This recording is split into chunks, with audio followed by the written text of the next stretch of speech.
തൃശൂർ ജില്ലയ്ക്ക് എന്നും ഒരു താളമുണ്ട്.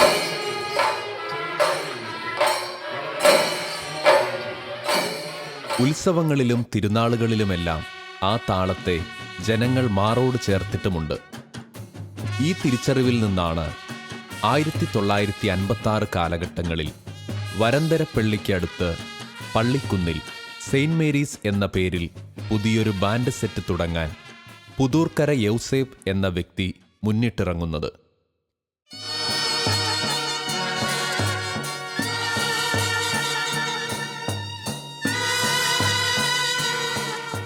എൻ്റെ പേര് ഡേവിസ്, അപ്പൻ്റെ പേര് ഔസേപ്പ്, പിന്നെ ചേട്ടനാണ് പോള്. അപ്പനായിട്ട് തുടങ്ങിയെങ്കിലും എനിക്ക് അത്ര വലിയ ഓർമ്മയൊന്നുമില്ല. അത് കഴിഞ്ഞ് ചേട്ടനായിട്ട് ഏറ്റെടുത്തപ്പോഴാണ് എനിക്ക് കുറച്ചും കൂടി ബാൻഡ് സെറ്റിനെ കുറിച്ച് കുറച്ചൊക്കെ അറിയാൻ പറ്റിയത്. അത് തുടക്കകാലം നമുക്ക് ശരിക്കും ഓർമ്മയില്ല. അപ്പനായിട്ട് തുടങ്ങിയപ്പോൾ അന്ന് 7 പേരായിരുന്നു എന്ന് ഞാൻ കേട്ടിട്ടുണ്ട് തുടങ്ങിയത്. പിന്നീട് പിന്നെ വീട്ടിൽ തന്നെയായിരുന്നു ഇതിൻ്റെ പ്രാക്ടീസും കാര്യങ്ങളൊക്കെ, പഠിക്കലൊക്കെ നമ്മൾ വീട്ടിൽ തന്നെയായിരുന്നു. അപ്പം നമുക്ക് ചെറുപ്പത്തിൽ തൊട്ട് ഇത് കേട്ട് തന്നെയാണ് നമ്മൾ വളർന്നതൊക്കെ. ചേട്ടൻ ബാൻഡ് സെറ്റിൽ വായിക്കാൻ പോയിരുന്നു.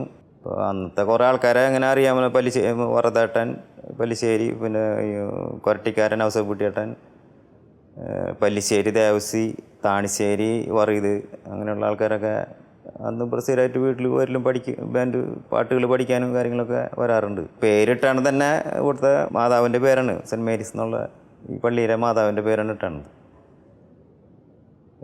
അന്ന് അതിനുശേഷം പിന്നെ 9 ആളായി, പിന്നെ 12 ആളായി, 15, അങ്ങനെ ഇപ്പോൾ കൂടി ഇപ്പോൾ ഒരു 30 ആൾ വരെ എത്തിയിട്ടുണ്ട് ഇപ്പോഴത്തെ ടീമിൽ. ഏകദേശം തൃശ്ശൂർ ജില്ലയിൽ ആദ്യമായിട്ട് തുടങ്ങിയതായിട്ടാണ് എൻ്റെ അറിവ്. ഇവിടെ തന്നെയാണ് ആൾക്കാർ വീട്ടിലിരുന്നിട്ടൊക്കെ പഠിച്ച് ബാൻഡ് സെറ്റ് ഇവിടെ ഉദ്ഘാടനം ഈ പള്ളിയിൽ തന്നെയായിരുന്നു. പിന്നെ ഈ പള്ളിയിൽ വരുന്ന ആളുകൾക്കൊക്കെ നമ്മുടെ ടീമിനെ ഏകദേശമൊക്കെ ഇവിടെ വായിക്കാറൊക്കെ. യൗസേപ്പിൽ നിന്ന് സെയിന്റ് മേരീസിന്റെ നേതൃത്വം മൂത്ത മകൻ പോൾ ഏറ്റെടുക്കുകയും ജില്ലയിലെ തന്നെ മികച്ച ബാൻഡ് സെറ്റാക്കി സെയിന്റ് മേരീസിനെ മാറ്റുകയുമുണ്ടായി. ചെറുപ്പം മുതൽ അപ്പനാണ് തുടങ്ങിയത്. അപ്പൻ്റെക്കൊന്ന് ഇങ്ങോട്ട് മാറ്റിയെടുത്തതാണ്. കല്യാണം കഴിഞ്ഞ് വരുമ്പോൾ ആൾക്ക് ബാൻഡ് സെറ്റായിരുന്നു. അപ്പോൾ നമ്മുടെ വീട്ടിൽ തന്നെയായിരുന്ന പ്രാക്ടീസും കാര്യങ്ങളൊക്കെ ഞങ്ങൾ ചോറും കറിയൊക്കെ വെച്ച് കൊടുത്ത് അവരങ്ങനെ അവിടെ കഴിഞ്ഞു വരുന്നത്. പിന്നെ അങ്ങനെ ഇരിക്കുമ്പോൾ ഇവർ ചിലപ്പോൾ ഈ 18 പേരൊന്നും വരില്ല പ്രാക്ടീസിന്. ചിലപ്പോൾ ഈ 18 പേരിൽ ചിലപ്പോൾ 5 പേര്, ചിലപ്പോൾ 6 പേര് ഇതൊക്കെയും വരുള്ളൂ. അപ്പം നമ്മൾ ഈ ചോറ് ഈ 18 പേർക്കും വെച്ചിട്ട് പിന്നെ ചോറ് വേസ്റ്റായി പോവാണ്. അങ്ങനെയും കുറേയൊക്കെ ആയപ്പോൾ പിന്നെ ഞാൻ പറഞ്ഞു ഈ ചോറ് ഇവിടെ വെക്കാൻ പറ്റില്ല. ഇങ്ങനെയൊക്കെയായപ്പോൾ വെക്കാണ്ടായി. അങ്ങനെ അവർ തന്നെ വെപ്പും ചോറും വെക്കലും പിടിക്കലൊക്കെ ചെയ്തു. അപ്പോൾ ഞങ്ങൾ സൗകര്യം ഉണ്ടാക്കി കൊടുത്തു. പുറത്ത് ചാച്ചിറക്കി സൗകര്യമൊക്കെ ഉണ്ടാക്കി കൊടുത്ത് ഒരു റൂമൊക്കെ എടുത്ത് കൊടുത്ത് അതിലൊക്കെ ആയിരുന്നു അവരുടെ പരിപാടിയൊക്കെ. അങ്ങനെ ഇരിക്കുമ്പോഴാണ് ആൾക്ക് ആ സുഖം വന്നത്. അങ്ങനെ വന്ന് പിന്നെ ഇതിന് ഒന്നും ചെയ്യാൻ പറ്റാണ്ടായി. ആൾക്ക് വണ്ടി തട്ടി. അങ്ങനെ ഇരിക്കുമ്പോൾ കിഡ്നിക്ക് കുഴപ്പമുണ്ടായിരുന്നു. അങ്ങനെ ഇരിക്കലെ വണ്ടി തട്ടി. അപ്പോൾ തന്നെ ഞങ്ങൾ ഇവിടുന്ന് പോയി. എല്ലാവരും ആസ്പത്രി പോയി ലൈറ്റ് ചെയ്യുമ്പോൾ ആൾക്ക് ഓർമ്മയുണ്ട്. അപ്പോൾ ഓർമ്മയുണ്ട്. അപ്പോൾ ഇത് ഇവിടുത്തെ വാരിയല് 3 എല്ല് ഒടിഞ്ഞു. അങ്ങനെ അവിടെ ആസ്പത്രിയിൽ കിടന്ന് അവിടുന്ന് പിന്നെ ആൾക്ക് ഓർമ്മയില്ലാണ്ടായി. വേണ്ട വിഷമൊക്കെ ആയിട്ട് ലൈറ്റിൽ കൊണ്ടുപോയി 1 മാസം അവിടെ കിടന്നു. ഓർമ്മയൊന്നുമില്ല. അതിൻ്റെ ഇടകൂടെ ഈ പരിപാടി ഏറ്റൊരു വിളിയോട് വിളി. അപ്പോൾ എനിക്ക് ഞാനെന്തിട്ട് പറയും, ഞാനവരോട് പറഞ്ഞു ഇങ്ങനെ ആൾക്ക് ഓർമ്മയൊന്നുമില്ലാണ്ട് ആസ്പത്രിയിലാണ്, എനിക്ക് അതിനെപ്പറ്റി അറിയില്ല. അപ്പോൾ ചേച്ചി ഞങ്ങൾ എന്ത് ചെയ്യും പരിപാടി നടത്താൻ? ഞങ്ങൾ വേറെ ആളെ ഏൽപ്പിച്ചിട്ടുണ്ട്. ഇനിയിപ്പോൾ ആൾക്ക് ഓർമ്മ കിട്ടുമ്പോൾ ലെറ്റർ പേഡൊക്കെ കൊണ്ടുവന്ന് അപ്പോൾ അവിടെ നിൽക്കുന്നുണ്ട്. ഓർമ്മ കിട്ടുമ്പോൾ ഏൽപ്പിച്ചവരേക്കും ചോദിച്ച് എഴുതിയെടുക്കും. ഒരു 2 പരിപാടിയിൽ ഏൽപ്പിച്ച് വരുമ്പോഴേക്കും ആളുടെ ഓർമ്മ പോയി. അപ്പോൾ ഇങ്ങോട്ട് കിടക്കും. അങ്ങനെയായിട്ട് ആ കൊല്ലത്തെ സീസൺ ഒരു കണക്കിന് നടത്തി കൊടുത്തു. അവിടുന്ന് പിന്നെ ആൾക്കൊന്നിനും പറ്റില്ല. ഒരു ഓർമ്മയില്ല, ഒന്നുമില്ല. അവിടുന്ന് 3-ാം പൊക്കം ആൾ മരിച്ചു. സെറ്റ് ആൾക്ക് ഓർമ്മയുള്ളപ്പോൾ അവനെ ഏൽപ്പിച്ചു കൊടുത്തു. പോളിന് ശേഷം സെയിന്റ് മേരീസ് ബാൻഡ് സെറ്റിന്റെ അമരത്തേക്ക് യൗസേപ്പിന്റെ മകളുടെ മകൻ മനോജ് കടന്നു വരികയും 1956 മുതലുള്ള സെയിന്റ് മേരീസിന്റെ യാത്രയ്ക്ക് മാറ്റുകൂട്ടുകയും ചെയ്തു. അച്ഛനാണ് ടീം നടത്തിയിരുന്നത്. അമ്മച്ചിയുടെ ആങ്ങളെയാണ്. അപ്പോൾ അമ്മച്ചിയുടെ ആങ്ങളയ്ക്കൊരു അപകടം പറ്റിയതിന് ശേഷമാണ് ഞാൻ ടീം ഏറ്റെടുത്ത് നടത്തേണ്ടി വന്നത്. എനിക്ക് ബാൻഡിനെ കുറിച്ച് ഒന്നും അറിയില്ല. ടീം ജനിച്ചപ്പോൾ മുതൽ കാണുന്നതാണ്. എങ്കിലും ഇത് നടത്തിയുള്ള പരിചയമൊന്നും ഉണ്ടായിരുന്നില്ല.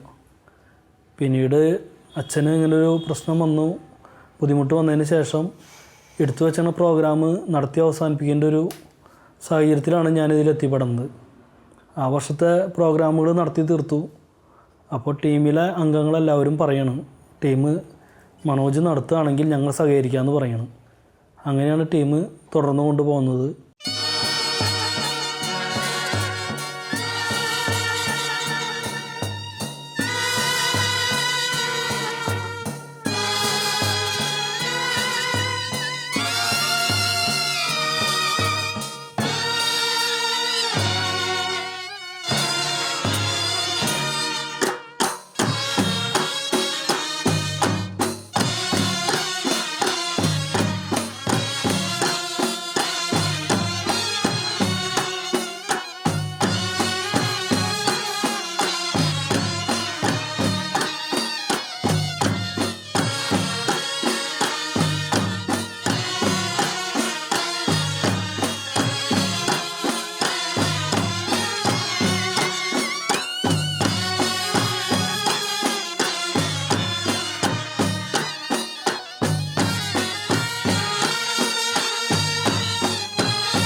അന്ന് അച്ഛന് കുറച്ചേശ്ശെ കാര്യങ്ങളൊക്കെ പറഞ്ഞു തന്ന് പ്രോഗ്രാമുകൾ ഏൽക്കുന്നതിനെ കുറിച്ചൊക്കെ പറഞ്ഞു തന്നു. അങ്ങനെയാണ് ടീം മുന്നോട്ട് കൊണ്ടുപോയത്. പള്ളിക്കുന്ന് പള്ളിയിലാണ് തുടങ്ങിയത്. അതിൻ്റെ ഇതിൽ ഇപ്പോഴും പള്ളിക്കുന്ന് പള്ളിയുടെ ബിൽഡിങ്ങിൽ തന്നെയാണ് ഞങ്ങളുടെ ഓഫീസും കാര്യങ്ങളും. എല്ലാ വർഷവും ഒരു ഭക്തിഗാനം മാതാവിൻ്റെ പാട്ട് പഠിച്ചിട്ടാണ് ഞങ്ങൾ പ്രാക്ടീസ് തുടങ്ങാറ്. ഇപ്പോഴും അതങ്ങനെ തുടർന്നുകൊണ്ട് പോകുന്നുണ്ട്. ഇവിടെ ട്രൂപ്പ് തുടങ്ങിയത് അപ്പാപ്പനാണ്, അമ്മച്ചിയുടെ അപ്പനാണ് ആദ്യമായിട്ട് തുടങ്ങിയത്. അതിക്ക് മുൻപ് പാവർട്ടി ഭാഗത്തൊക്കെ ഉണ്ടായിരുന്നു എന്ന് കേട്ടിട്ടുണ്ട്. എനിക്ക് വ്യക്തമായിട്ട് അറിയില്ല. ഇപ്പോൾ ഈ ട്രിപ്പ് 1956 തുടങ്ങിയിട്ട് ഇതുവരെ നിന്ന് പോയിട്ടില്ല. എല്ലാ വർഷവും തുടർന്ന് തന്നെ പോയിക്കൊണ്ടിരിക്കുന്നുണ്ട്.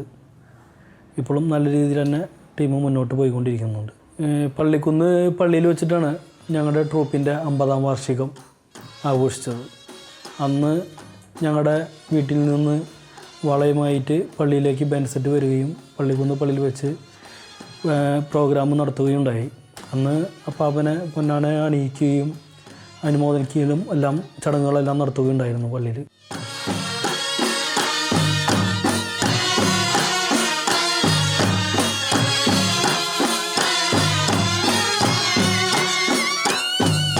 ഇപ്പോൾ ട്രൂപ്പ് നടത്തിക്കൊണ്ടുപോകാൻ ഭയങ്കര ബുദ്ധിമുട്ടാണ്. പുതിയ കലാകാരന്മാരൊന്നും രംഗത്തേക്ക് വരുന്നില്ല. ആദ്യം പള്ളിക്കുന്ന് ഭാഗത്തുള്ള ആർട്ടിസ്റ്റുകൾ മാത്രം ഉണ്ടായിരുന്ന ടീമാണ്. ഇപ്പോൾ പള്ളിക്കുന്ന് ഭാഗത്തുനിന്ന് ആരുമില്ല.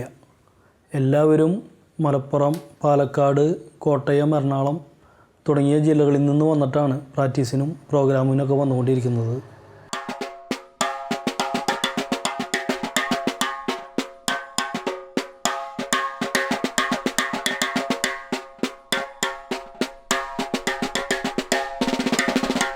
എൻ്റെ പേര് ശിവൻ, ഒരു സൈഡ് ഡ്രം ആർട്ടിസ്റ്റാണ്. ഇപ്പോൾ കേരളത്തിൽ എല്ലാവരും ശിവൻ സിംഫണി, ശിവൻ മാമൻ എന്നൊക്കെയാണ് ഇപ്പോൾ നിലവിൽ പറഞ്ഞുകൊണ്ടിരിക്കുന്നത്. ഒരു 40 വർഷത്തിനടുത്തായി ഈ ഫീൽഡിൽ സ്ഥിരമായിട്ട് സൈഡ് ഡ്രം ആർട്ടിസ്റ്റായിട്ട് തന്നെ വർക്ക് ചെയ്യുന്നു. കേരളത്തിലെ പ്രശസ്തമായിട്ടുള്ള എല്ലാ സ്ഥാപനങ്ങളിലും, ഒട്ടുമിക്ക എല്ലാ സ്ഥാപനങ്ങളിലും ഞാൻ വർക്ക് ചെയ്തിട്ടുണ്ട്. ഇപ്പോൾ ഈ വർഷം മുതൽ സെൻറ്റ് മേരീസിൽ സൈഡ് ഡ്രം ആർട്ടിസ്റ്റ് പ്ലസ് മേളം കമ്പോസിങ്ങും ഞാൻ തന്നെ ചെയ്തുകൊണ്ടിരിക്കുന്നുണ്ട്. കേരളത്തിലൊരു 8-10 ടീമുകൾക്ക് ഇപ്പോൾ ഞാൻ നിലവിൽ റിതം കമ്പോസ് ചെയ്യുന്നുണ്ട്. പ്രത്യേക സീസൺ കഴിഞ്ഞിട്ടുണ്ടെങ്കിൽ ഈ ഫീൽഡിലെ ആർട്ടിസ്റ്റുകൾക്ക് സാമ്പത്തികമായിട്ട് വളരെ ഞെരുക്കപ്പാടും ജീവിതം മുന്നോട്ട് പോകാനുള്ള ബുദ്ധിമുട്ടുകളും നേരിട്ട് അനുഭവിക്കുന്നതാണ്. നമുക്കത് മനസ്സിലാവുന്നതാണ്. എന്നിരുന്നാലും ഈ കേരളത്തിലെ ഈ കലാകാരന്മാരായിട്ടുള്ള ചെറുപ്പക്കാർ വളരെ ആത്മാർത്ഥതയോടും സന്തോഷത്തോടും കൂടി ഈ തൊഴിലിനിപ്പോഴും നെഞ്ചേറ്റുകയാണ്.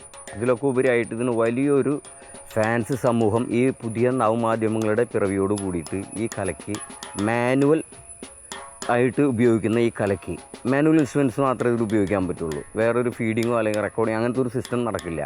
ലൈവ് ജനങ്ങളുടെ മുന്നിൽ ചെയ്യുന്ന ഇത്ര ആത്മാർത്ഥമായ കഠിന അധ്വാനമുള്ള ഈ തൊഴിൽ ഇപ്പോഴും വളരെ ചെറുപ്പക്കാരായിട്ടുള്ള ഓഡിയൻസും ഫാൻസുകളും ആർട്ടിസ്റ്റുകളും ഒരേ കൈകോർത്ത് പിടിച്ചുകൊണ്ടാണ് ഇപ്പോൾ ഈ ഫീൽഡിനെ മുന്നോട്ട് നയിക്കുന്നത്. അക്കാര്യത്തിൽ നമ്മുടെ പഴയ കാലങ്ങളൊക്കെ ചിന്തിച്ച് നോക്കുമ്പോൾ ഇപ്പോഴത്തെ ഈ കാലഘട്ടത്തിൽ വളരെ സന്തോഷം, ആത്മസംതൃപ്തിയും തോന്നുന്നുണ്ട്, അഭിമാനവും തോന്നുന്നുണ്ട്. പിന്നെ ജൂൺ മുതലാണ് ഞങ്ങളുടെ ഈ പുതിയ സീസണിൻ്റെ ആരംഭമായിട്ടുള്ള പുതിയ വർക്കുകൾ ചെയ്യുന്നതിന് വേണ്ടിയിട്ടുള്ള ക്ലാസ്സുകൾ സംഘടിപ്പിക്കുന്നത്. അതൊരു പാട്ട് ശരിക്ക് ജനങ്ങൾ കേൾക്കുന്ന പാട്ടായിട്ട് വരണമെന്നുണ്ടെങ്കിൽ അതിൻ്റെ പിന്നിൽ വളരെയധികം സ്ട്രെയിൻ ഉണ്ട്. റിതം സെക്ഷൻ എന്നെപ്പോലെ ഒരു അധ്യാപകൻ പഠിപ്പിക്കുമ്പോൾ പൈപ്പ് സെക്ഷൻ, അതായത് ക്ലാരൻറ്റും ട്രംപറ്റും എഫോണിയം വേറൊരു സെക്ഷനിൽ ഒരു മാഷ് അഭ്യസിപ്പിക്കും. ഇത് രണ്ടും കൂടി ക്ലാഷില്ലാതെ കറക്റ്റ് അഡ്ജോയിൻ ചെയ്ത് പോകുമ്പോഴാണ് നിങ്ങൾ ആസ്വദിക്കുന്ന ഇന്നത്തെ ഒരു കലയിലേക്ക് എത്തുന്നത്. എങ്ങനെ പോയാലും ഒരു വർക്ക്, ഒരു പാട്ട് കമ്പോസ് ചെയ്ത് അത് ഫീൽഡിലേക്ക് എത്തണം എന്നുണ്ടെങ്കിൽ ഒരു ദിവസത്തെ പ്രയത്നം മാത്രമല്ല, അത് വീണ്ടും റീ ചെയ്ത് അത് കൂടുതൽ ശക്തമായിട്ടുള്ള ഒരു അടിസ്ഥാനപരമായിട്ടുള്ള രീതിയിലേക്ക് എത്തണമെന്നുണ്ടെങ്കിൽ വീണ്ടും ദിവസങ്ങളും കൂടുതൽ വർക്കുകളും റീ ക്ലാസ്സുകളും വേണ്ടി വരും.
ഔസേപ്പേട്ടൻ ആണ് ഇത് സ്റ്റാർട്ട് ചെയ്തത് അവർക്ക് അങ്ങനെ ഒരു ആഗ്രഹം തോന്നി. അവരെല്ലാം ഒരു 3-4 ആൾക്കാരും കൂടി ഉത്സാഹിച്ചിട്ടാണ് ഇത് തുടങ്ങിയത്. തുടങ്ങിക്കഴിഞ്ഞ് പിന്നെ ഔസേപ്പേട്ടൻ കുറേ കാലം ഊതാനുണ്ടായിരുന്നു. കഴിഞ്ഞിട്ട് പിന്നെ ആൾ മോശമായില്ലേ, ആൾ നിർത്തി. അതിനുശേഷമാണ് ഞങ്ങളൊക്കെ വായനക്കാരായിട്ട് വന്നത്. ഞാൻ ഇവിടെ സെൻറ്റ് മേരീസ് ബാൻഡ് സെറ്റ് തുടങ്ങിയപ്പോൾ അതിൽ ജാലറക്കാരനായിട്ടാണ് ചെന്നത്. അവിടെ പാട്ട് കേൾക്കാനും പാട്ട് പഠിപ്പിക്കാനും ചെന്നിരുന്നു. അന്ന് റെക്കോർഡുകളൊന്നുമില്ല, മറ്റേ ടേപ്പ് റെക്കോർഡൊന്നുമില്ല. ഞങ്ങൾ സിനിമ കണ്ട് അതിനെ ട്യൂൺ എടുത്തിട്ട് പാടിക്കൊടുത്ത് അങ്ങനെയാണ് ഞങ്ങൾ പ്രാക്ടീസ് ചെയ്തിരുന്നത്.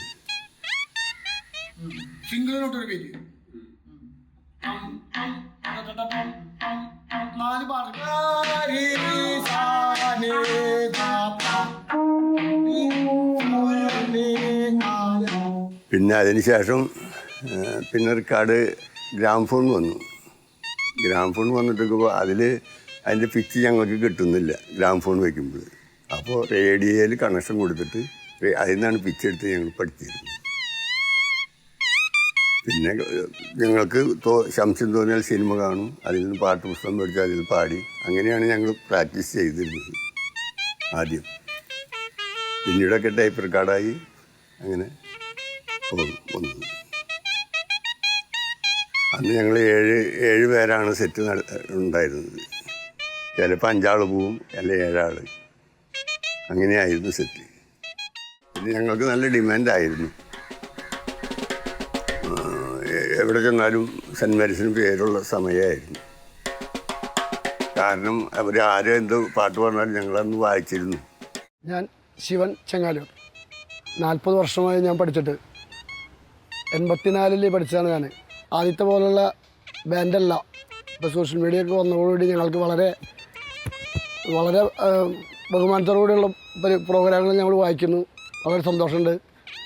ആദ്യം എന്ന് പറഞ്ഞാൽ 10-12 ആൾക്കാരൊക്കെ വെച്ചിട്ടാണ് ഈ ഇത്രയും പാട്ടുകളൊക്കെ വായിച്ചിട്ടുണ്ടായിരുന്നത്. ഇപ്പോൾ ഞങ്ങൾ 30 പേരുണ്ട് ഞങ്ങളുടെ ടീമിൽ. ഞങ്ങളത്ര സന്തോഷമുണ്ട്. ഇപ്പോൾ ഞങ്ങളുടെ ടീമെന്ന് പറഞ്ഞാൽ ഞങ്ങൾക്ക് ആവശ്യമായ കാര്യങ്ങളൊക്കെ ഞങ്ങളുടെ മുതലാളി ഞങ്ങൾക്ക് വേണ്ടി ഞങ്ങൾക്ക് ചെയ്തു തരും. അപ്പോൾ വളരെ സംതൃപ്തമായിട്ടാണ് ഇവിടെ നിൽക്കുന്നത് സെൻറ്റ് മേരീസിൽ. മരിക്കണ വരെ ഈ ക്ലാരിനെറ്റ് വായിച്ച് മരിക്കണമെന്നൊരാഗ്രഹം.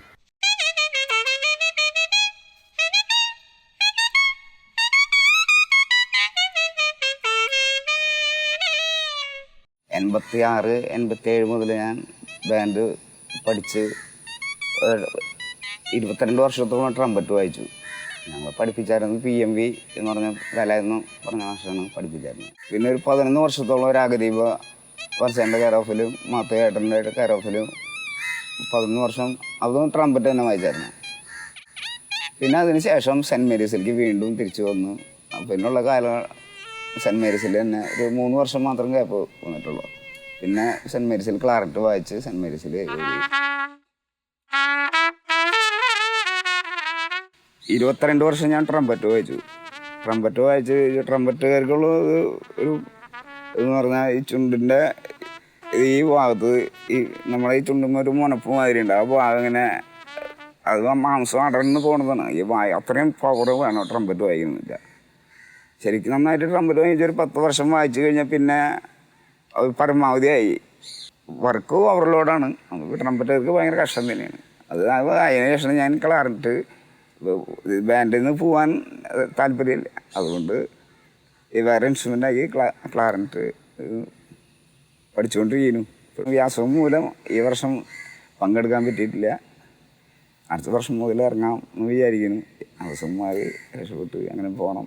2022 ജൂലൈ 3 ലാസ്റ്റ് പരിപാടി കഴിച്ചത്. അതിനുശേഷം പിന്നെയാണ് അറിഞ്ഞ അതിന് മുന്നൊരു പ്രോഗ്രാമിന് പോയപ്പോൾ ഇങ്ങനെ നാവുമൊരു തരിപ്പും ഒരു ചെവി വേദനയും തോന്നി. അത് പിറ്റേ ദിവസം തന്നെ ഞാൻ അത് പ്രോഗ്രാം സ്ഥലത്ത് വെച്ച് അങ്ങനെ തോന്നി. പിറ്റേ ദിവസം തന്നെ ഡോക്ടറെ കണ്ട് ഇപ്പോൾ ഒരു ടെസ്റ്റിനൊക്കെ എഴുതി തന്നു. അതിന് ശേഷം പിന്നെ ജൂലൈ 3 പരിപാടി സെൻറ്റ് തോമസ്കയുടെ ആ പരിപാടി ഞങ്ങൾ കുന്നോളത്ത് വൈശ്ശേരി എന്ന് പറഞ്ഞ സ്ഥലത്ത് പ്രോഗ്രാം വായിച്ചു. അത് കഴിഞ്ഞ് പിന്നെ അടുത്ത ചെക്കപ്പിന് ചെന്നപ്പോൾ ബയോപ്സി ടെസ്റ്റ് നടത്തിയതിൻ്റെ റിസൾട്ട് വന്നു. ഉറപ്പിച്ചു ക്യാൻസറാണ്. ഞാനിപ്പോൾ അതിൻ്റെ ചികിത്സ നടന്നുകൊണ്ടിരിക്കുകയാണ്.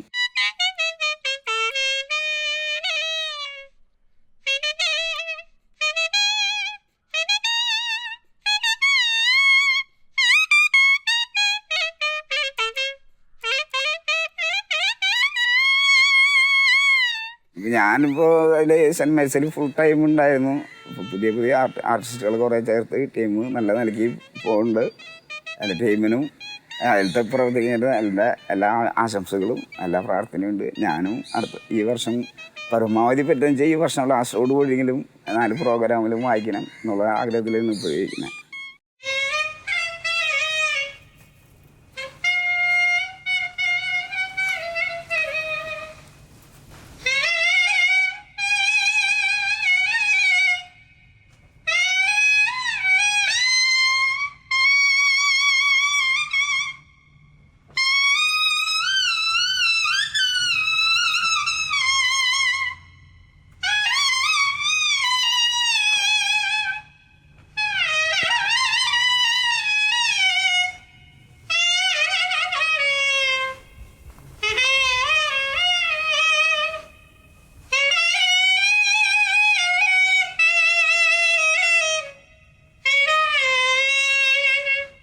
ആയിരത്തി 1975 ഇവിടെ നന്ദിപുരത്ത് സന്താമസ് എന്ന് പറഞ്ഞൊരു ബാൻഡ് സെറ്റ് ഉണ്ടായിരുന്നു. അപ്പോൾ ആ സെറ്റിൽ ഒരാളെ ആവശ്യമുണ്ടെന്ന് പറഞ്ഞിട്ട് എൻ്റെ ചേട്ടൻ ബാൻഡ് സെറ്റിൽ പോണ ആളാണ്. ചേട്ടൻ്റെ അടുത്ത് വന്ന് അവർ ചോദിച്ചു, ഒരാളെ കിട്ടണ്ടോ തങ്കപ്പ, എന്താ ചെയ്യുക, ഒരു ക്ലാരനറ്റുകാരനെ വേണം. അപ്പം ഞാൻ ക്ലാരനറ്റ് പഠിച്ചിട്ടില്ല, ഒരു പണിയില്ലാതെ നടക്കുക. അപ്പം ഞാൻ പറഞ്ഞു, ചേട്ടാ എന്നെ ഒന്ന് പഠിപ്പിച്ചാൽ ഞാൻ ആ ബാൻഡ് സെറ്റിൽ പോവാം. നീ ഇതൊക്കെ കണ്ടമാനം 5-10 കൊല്ലമൊക്കെ വേണം ഒരു ബാൻഡ് സെറ്റ് പഠിച്ചിരിക്കും. അതൊക്കെ ഒരു കൊടുത്ത് ഇപ്പം ആവശ്യമുള്ളതാണ്. അപ്പോൾ അതിൻ്റെ പോരാൻ സാധ്യമല്ല.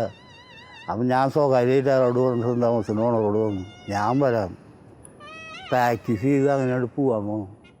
അപ്പോൾ അതിൻ്റെ അടിസ്ഥാന ശബ്ദങ്ങളൊന്ന് പഠിത്തമെന്ന് പറഞ്ഞു. ചേട്ടൻ എനിക്കത് അടിസ്ഥാന ശബ്ദങ്ങൾ മാത്രം പറഞ്ഞു. അത് കൈമുതലാക്കി ഈ സന്താമസ് ബാൻഡ് സെറ്റിലേക്ക് പോയി. അവർ നോട്ടൊക്കെ പറഞ്ഞതൊക്കെ കേട്ട് 2 കൊല്ലം വായിച്ചു. 2 കൊല്ലം കഴിഞ്ഞപ്പോൾ പോളേട്ടനെ കഴിച്ച് എൻ്റെ ചേട്ടൻ പോളേട്ടൻ്റെ സെറ്റിൽ വായിച്ചിട്ടുള്ള ആളാണ്. അപ്പോൾ ചേട്ടൻ പറഞ്ഞു, ഈ ഒരു കാര്യം ചെയ്യും, സെൻറ്റ് മേരീസിലേക്ക് പോരാ, അതൊന്ന് വായിക്കാം. അപ്പോൾ എൻ്റെ ചേട്ടൻ്റെ കൂടെ സെൻറ്റ് മേരീസിൽ വന്ന് വായിച്ചു. അന്ന് പോളേട്ടുണ്ട്, ഔസവേട്ടൻ ബാൻഡ് നിർത്തിയേക്കാണ് പ്രായവധിക്കും കൊണ്ട്. ആൾ ട്രംബൂണാണ് വായിച്ചായിരുന്നത്. ആളുണ്ടെന്ന് ജീവിച്ചിരിപ്പുണ്ട്. അങ്ങനെ പഴയ വീട് സെൻറ്റ് മേരീസിൽ അതിൽ ചെന്ന് ചേർന്നു. സെൻറ്റ് മേരീസ് സെറ്റിൽ പോളേട്ടനും ഞാനും എൻ്റെ കുറച്ച് സുഹൃത്തുക്കൾ, കുറച്ച് ആൾക്കാരൊക്കെ ഇപ്പോൾ നിലവിൽ പരിപാടി നടത്തുന്നില്ല. അതിൽ പഴയ ആൾക്കാരാണ്. അങ്ങനെ സെൻറ്റ് മേരീസിൽ ഒരു 10 കൊല്ലം ഞാൻ വായിച്ചു. ഔസേപ്പേട്ടൻ പോളേട്ടൻ്റെ, അതായത് പോളേട്ടൻ്റെ ഫാദർ, ഞങ്ങൾക്ക് സ്വന്തം ഒരു കാർണൂർ പോലെയാണ്. അയാളുടെ എക്സ്പീരിയൻസ് ഉള്ള ഒരു ബാൻഡുകാരനാണ്. എന്നാലും ആൾക്ക് വയ്യാത്ത കാരണം അന്ന് നിർദ്ദേശങ്ങളൊക്കെ ഞങ്ങൾക്ക് തരും. ഞങ്ങൾ പ്രാക്ടീസിന് രാത്രി 2 മണി വരെയൊക്കെ പ്രാക്ടീസ് ചെയ്യുമ്പോൾ ഞങ്ങളുടെ ഒപ്പം ഉറക്കൊളിച്ചിരിക്കും. അടി സാധനങ്ങൾ വന്നിട്ട് അവരുടെ നിർദ്ദേശങ്ങളൊക്കെ തന്ന് വളരെ ക്ലിയറായിട്ട് പോയായിരുന്നു. ഞങ്ങൾ കുടുംബം പോലെയാണ് ജീവിച്ചിരുന്നത്, അവരുടെ വീട്ടുകാരും അവരൊക്കെ ആയിട്ട്. ഔസേപ്പേട്ടൻ ട്രംബൂണാണ് വായിച്ചിരുന്നത്. പക്ഷേ ആളുടെ കൂടെ വായിക്കാനുള്ളൊരു അവസരം എനിക്കുണ്ടായില്ല. ഞാൻ അവിടെ സെൻറ്റ് മേരീസിൽ ചെല്ലുന്നതിനകത്ത് ആൾ നിർത്തി കഴിഞ്ഞു. അപ്പം ഞങ്ങൾ നിർബന്ധിക്കാറുണ്ട്, ഒരു കൊല്ലെങ്കിലും ഞങ്ങളുടെ കൂടെ ഒന്ന് വായിക്കി, ഒരു ആഗ്രഹം കൊണ്ടാണ്.